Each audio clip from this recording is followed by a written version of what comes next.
Support comes from St. Louis Public Library Foundation, helping the library serve children and their families with programs and services needed to become lifelong readers. More information about the foundation is at slpl.org. This is St. Louis on the Air from St. Louis Public Radio. I'm Elaine Cha. It's time to talk restaurant openings and closings in the St. Louis area. With me for this monthly dish, I've got a table for two ready to dig in. St. Louis Public Radio's digital editor, Jessica Rogen. Welcome back, Jessica. Thanks, Elaine. And also with us is STLPR morning anchor and host of the Gateway podcast, Abby Llorico. Hello to you again, Abby. Always happy to be at this table, Elaine. So, in the spirit of spring, let's start with a couple of openings first. Now, Jessica, I love a good biscuit. What is it now that's available in the Grove? Yeah, so within Neon Greens, which is the salad place in the Grove, owner Josh Smith decided, hey, you know, it makes sense to go with salads, breakfast biscuit concept. Okay. So on Thursday, Friday, and Saturday, starting at 8, you can go in and get a homemade biscuit and biscuit sandwiches like huevos rancheros and jerk chicken, so a little bit unusual. And they have eggs too, you know. Mm-hmm. And then at 11, it turns right back to salads. And if you're not familiar with Neon Greens, it's kind of an interesting salad concept because they grow all their greens in like hydroponics, right next door. Right. So when St. Louis native and OpenAI and ChatGPT CEO Sam Altman was here last year, he said he was headed to Neon Greens right after our interview because Neon Greens folks had used ChatGPT to devise some recipes. Is there any indication that they'll be doing that with biscuits? I had not heard that. But, Neon Greens is very forward-thinking, so that makes sense. To my knowledge, no ChatGPT, but, that doesn't mean they're not using the little the AI cheat to come up with some concepts. Yeah. And Nation's Restaurant News, by the way, just gave a shout out to Neon Greens for being one of the rookies of the year for their transparency and just like the innovation that they're doing there. So, I mean, it'll be exciting to see how they do the biscuits. I guess they don't maybe have chickens on site too, but that would be on brand. That would be great. They should. Yeah. So let's stay in the Grove. What else is happening there of note, Jessica? Yeah, so one really big and anticipated opening this month comes from Ben Welch, who's a James Beard nominated chef, who's been in the St. Louis scene for quite a while. He's opened a dual concept in what was the Beast barbecue space in the Grove. It's two concepts called Lucy Quinn and Little Lucy. He does Southern inflected food, and he's calling this an homage to his, family roots. Lucy Quinn was the name of his maternal grandmother. Okay. And Lucy Quinn is like a little more formal, like bigger dishes, and they also have brunch, things like pastrami, and then like for, brunch, very Southern brunch, like a crab beignet really caught my eye, like that kind of like rich, indulgent pimento cheeses, like it looks really good. Yeah. And then Little Lucy is more like a casual concept. The look of it inside is very different. Like the walls are like this bright pink color. It has a very casual vibe. So speaking of breakfast, Abby, there is a new place in Eureka. We're going to travel a little bit from the city where Silver Spoon Donut and Deli once was. Tell us about Dough Crazy. Dough Crazy. I think you have to like shout it. Dough Crazy, folks, right? That is, of course, a familiar rallying cry to St. Louis Cardinals fans here.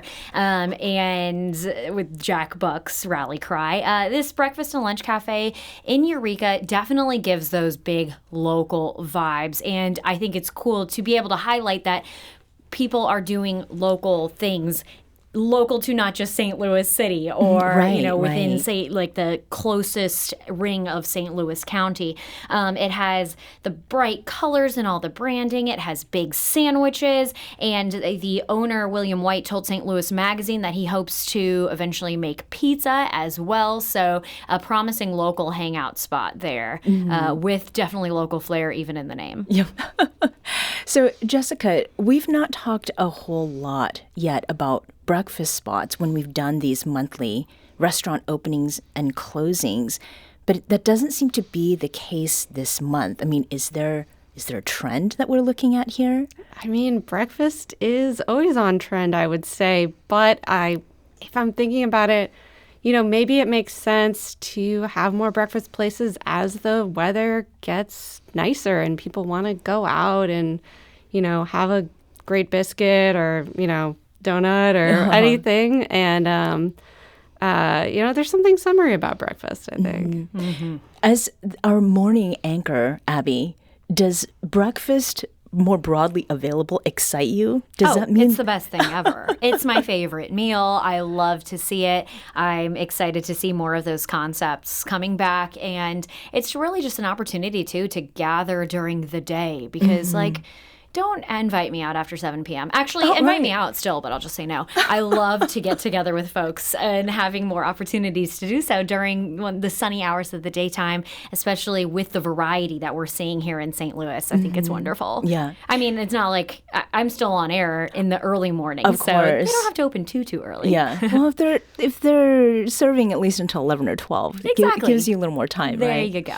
So there is a place on the list this month, which is a combo of opening and closing and opening again. And we talked about Mom's Deli, the longtime Southwest St. Louis staple, last month. I mean, so it's no longer closed, Jessica? Well, it is still closed for the moment. But on Facebook, the restaurant announced that it is coming back. Much to the relief of the hordes of St. Louisans who poured in there for a one last sandwich before it was going to close. They've acquired premises on Hampton. It was Dado's Cafe before then. Denise Vago, the owner, said, we don't have an opening date yet, but, keep your eyes peeled on social media. We're coming back. Mm-hmm. That must be welcome news for a lot of people. We're talking today with Jessica Rogen, who is St. Louis Public Radio's digital editor, and Abby Llorico, our morning anchor and host of the Gateway podcast here at STLPR. And we're doing our monthly roundup of restaurants that have both closed or opened. So during our 314 Day show this year, KV the writer talked about places she misses, and she mentioned Master Pizza on Cherokee. Abby, for you as a St. Charles native, is there a spot that you wish could make a comeback? Yes, I'm sure. I spent a lot of time on St. Charles Main Street as like a young teen, and honestly, the first thing I think of is the Bread Co. Down there on the corner. But that was when Bread Co. still had OG Bread Co. vibes, Right. But then I'm thinking about places like R.T. Weiler's, which was a dog-friendly restaurant where they served food for kids in dog bowls, and I got such a kick out of that. Or Trailhead Brewing, which has since been Schlafly at the Bankside, and then now it's hopefully going to be something else once the building itself gets a little more sorted out. But Main Street has seen so much growth, and it's been really wonderful to see. But I do think about the places that were really popular back, years ago, that kind of before the hordes of tourists came to Main Street like they do now. Yeah. So, definitely. There's a place that used to start with the letter B that had excellent Belgian waffles. It was the first time in my life I had a Belgian waffle, and I'm blanking on the name right now. So if anybody remembers it, please let me know. Yes, send us an email at talk@stlpr.org. And for those... Yeah, forward that to me. Right. For those who are new to St. Louis, as I once was, I did not know what Bread Co. was. This is what you call Panera when Yes. you're here because Bread Co's the OG, Yes, right? absolutely. So let's talk about two more closings. Jessica, the first one that you noted is inside City Foundry, and that is the food hall in Midtown St. Louis. Century Coffee is closing its doors. Do we know why? We don't know why. Century Coffee is a little interesting because it's actually was opened by the City Foundry owners, new and found. So they had gotten a lot of requests to have a coffee shop because there is no coffee there otherwise. Opened in, December 23. Matt Foster, who was, around in the St. Louis bar and coffee scene, was heading that up, and they were a multi-roaster, so that just means they were like bringing in a lot of different local roasted coffees and serving it. I was like, how can City Foundry be without a coffee place? But I've heard that we actually are going to get a Sylvie D's there instead. So that's a little ice cream coffee place that right now is in Webster on Big Ben. Oh, I see. Yeah. Okay. So we can look forward to some caffeine, hopefully, in the future there. And ice cream. Yeah. Well, and speaking of frozen desserts, another form is gelato. And Gelateria on South Grand has encountered a pretty big issue and has closed temporarily. Jessica, what happened there? Yeah, so this is a sad one. So on March 7th, and fire started in the basement, overnight. They don't really know why. I think it was probably electrical. And it really destroyed what it was a very beloved coffee shop and gelateria and food. And it spread also to the cleaners next door and a little bit of the apartment buildings that are, in that area. The owner, Andy Fair, there was no option. They had to close shop temporarily. Abby, what was your reaction to hearing about that fire at Gelateria? I saw it early that morning on social media. Actually, they had posted, and it's heartbreaking because talking about St. Charles Main Street, that was then for me. Now South Grand is like my new Main Street because as a city resident, and as Jessica mentioned, everything's so close there. And so my first reaction seemed to be just a small sign of what the community reaction would be, which is what can we do to help? And as Jessica mentioned too, it's so beloved. So seeing local restaurants on South Grand step up and say, hey, we're going to be donating a portion of our proceeds, or hey, make sure you share some love with them and keep following them on social media so that we can stay abreast of what ultimately happens when they are hopefully able to reopen. I thought it was just, it's sad, but it's kind of that bittersweet thing you see when something like this happens. And by the way, they did post on social media later, I think that day or the day after, that they needed to get rid of all their gelato. And the community response was quick. I think that they were out within 30 minutes, maybe. There were people queuing around the block for that gelato. Yeah. So hopefully all those folks are back when they are open and selling their gelato to help them recover too. And I think I saw community response from artists who have found that place to be a space to really think through some of their creative ideas and finding ways to give back. And Jessica, you did have a chance to talk with the owner there. What is it that he told you? Yeah, so I talked with Andy yesterday, and he told me that at the moment they're waiting for insurance to come through before they make their next move, but he doesn't think the actual space is going to be reopened for about 1.5 years. I mean, I know it's a little early in the process, so you don't know, but that's what his thinking is. They did launch a GoFundMe with like $100K goal, and they've almost made it there, but it's still open. Okay. And like you mentioned, a lot of places are doing benefits for them. He's hoping to open a walk-up window. And they have a little production space where they're making the gelato that's actually behind the coffee shop, was not damaged, and they still have their beautiful patio. So looking forward to maybe this summer, depending on permitting from the city, having that open.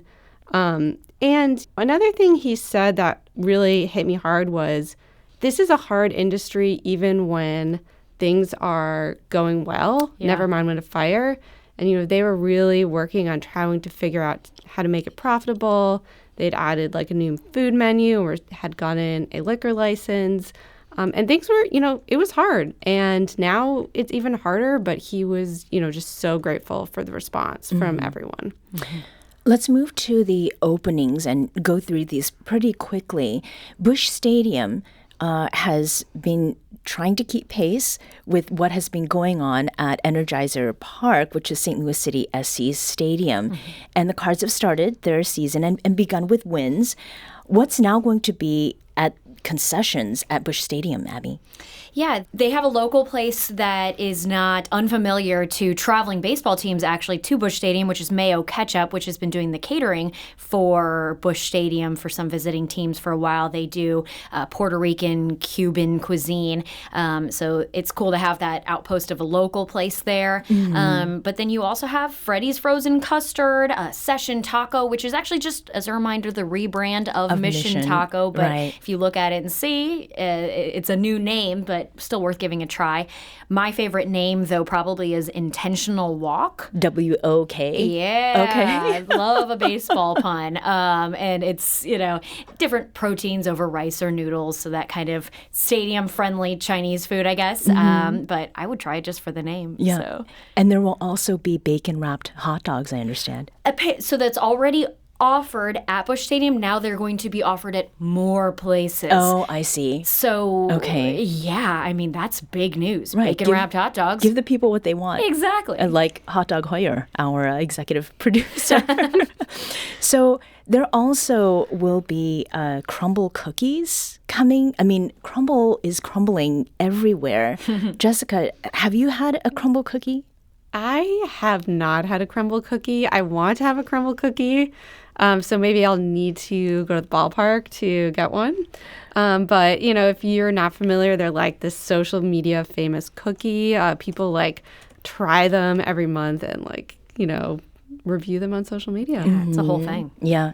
Well, speaking of sweets and now going around town, I'd like to hear, Abby, about one that's giving me anime and Hot Topic vibes, and that is Vampire Penguin in the Central West End. Am I wrong about the vibes there? I think you were exactly on point. It seems to be what they are going for at Vampire Penguin in the Central West End. It's a shaved snow concept. Mm-hmm. So, Elaine, a lot of Asian desserts actually are like a shaved ice. Yes. Korean bingsu is the one that this seems most reminiscent of.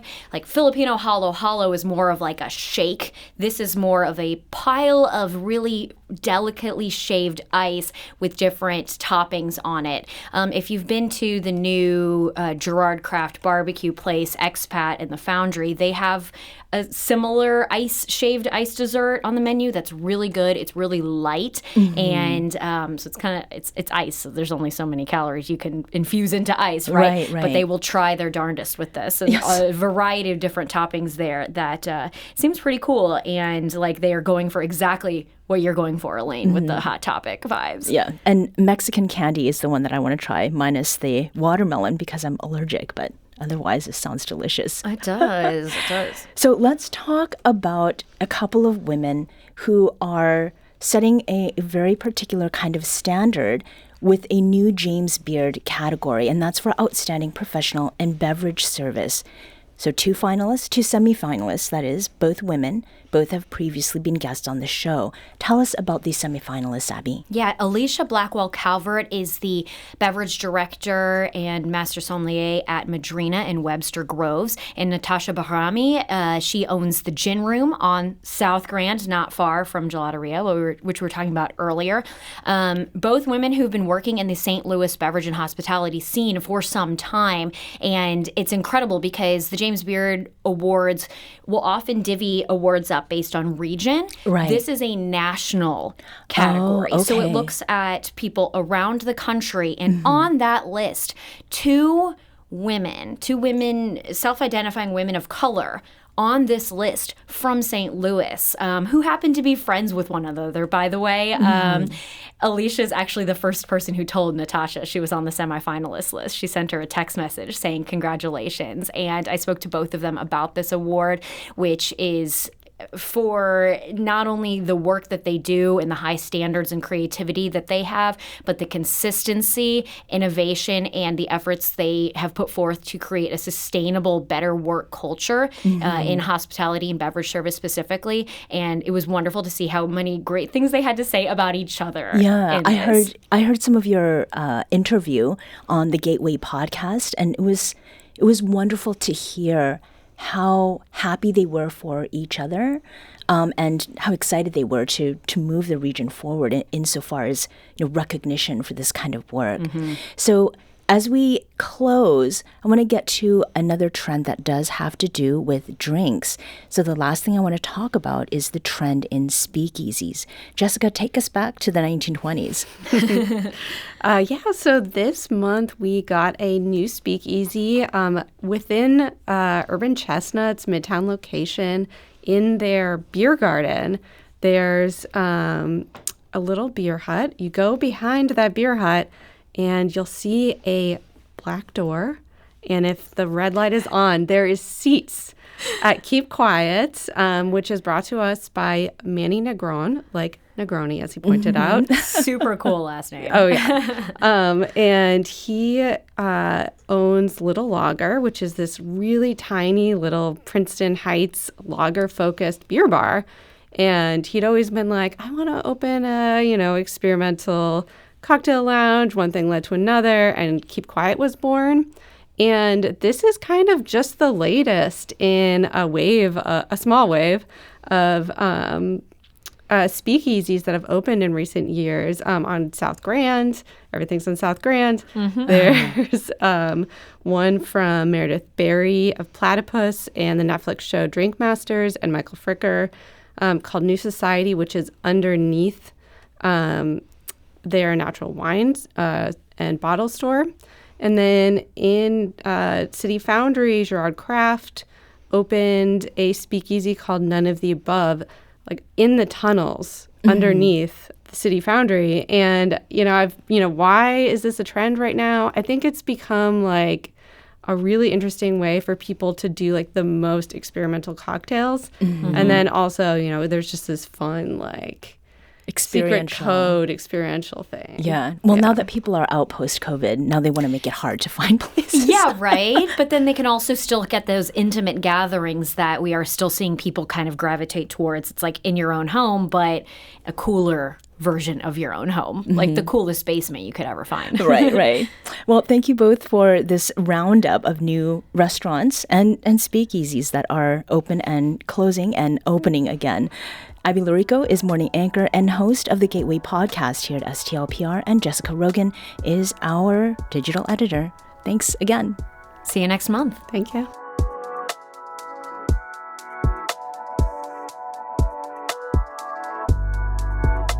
This episode was produced by Elaine Shaw and by our executive producer, Alex Hoyer. Recorded and edited by Alex Hoyer. Audio engineering and podcast design by Aaron Dorr. St. Louis on the Air is a production of St. Louis Public Radio. Understanding starts here. Do you find yourself regularly listening to episodes of St. Louis on the Air? Suggest us to a friend you think might enjoy our conversations. And leave us a review and rating on Apple Podcasts on the App Store. It's the simplest way to help people discover our show. Thanks. St. Louis Public Radio is a member-supported service of the University of Missouri St. Louis.